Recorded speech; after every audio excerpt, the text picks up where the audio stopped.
علاقے میں ہم جائیں گے تو پتہ چلے گا کہ ہماری کیا اہمیت ہے۔ ابھی آپ سب کو یہ لگ رہا ہے کہ نارمل کھانا مل رہا ہے، نارمل سا کپڑا ہے، نارمل سی جگہ ہے، چٹائی کا بھی صحیح انتظام نہیں ہے، لیکن اس بات پر ہمارے یقین رہنا چاہیے کہ اللہ علم کی بنیاد پر جب عزت دے گا تو دنیا دیکھے گی۔ آپ کے کپڑے سب سے ممتاز ہوں گے، آپ کا لباس سب سے الگ ہوگا، آپ کی شان و شوکت الگ ہوگی۔ یہ سب کیوں عطا کیا جائے گا؟ اس لیے کہ آپ علم دین حاصل کر رہے ہیں۔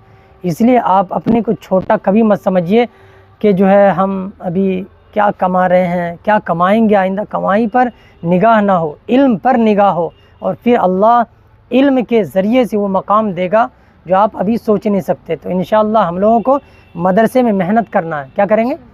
یہی چار دیواری ہے جہاں ہمیں زندگی کو بنانا ہے، اور یہیں سے بہت سے بچے زندگی کو بگاڑ لیتے ہیں۔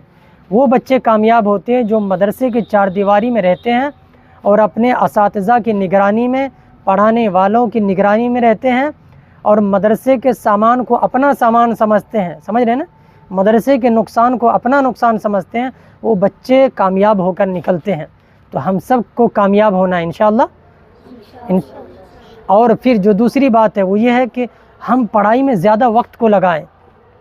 ہم میں سے ہر بچہ ذہین ہے، ہر بچہ پڑھنے والا ہے۔ اپنے آپ کو کبھی یہ مت سمجھیے کہ ہم کو اللہ نے ذہن عطا نہیں کیا، بہت ذہین ہے آپ لوگ، تبھی تو اللہ نے چنا ہے نا۔ حدیث پاک میں آتا ہے کہ اللہ جس سے بہت زیادہ محبت کرتے ہیں اس کو اپنے دین کے لیے کیا کرتے ہیں؟ چنتے ہیں۔ سمجھ رہے ہیں؟ اس لیے ہم سب کو چنا ہے اور چن کر یہاں آئے ہیں۔ آج ہم چھوٹے سے ادارے میں پڑھ رہے ہیں، کل اللہ نے چاہا تو دارالعلوم دیوبند جیسے ادارے میں ہم انشاءاللہ پڑھیں گے انشاءاللہ۔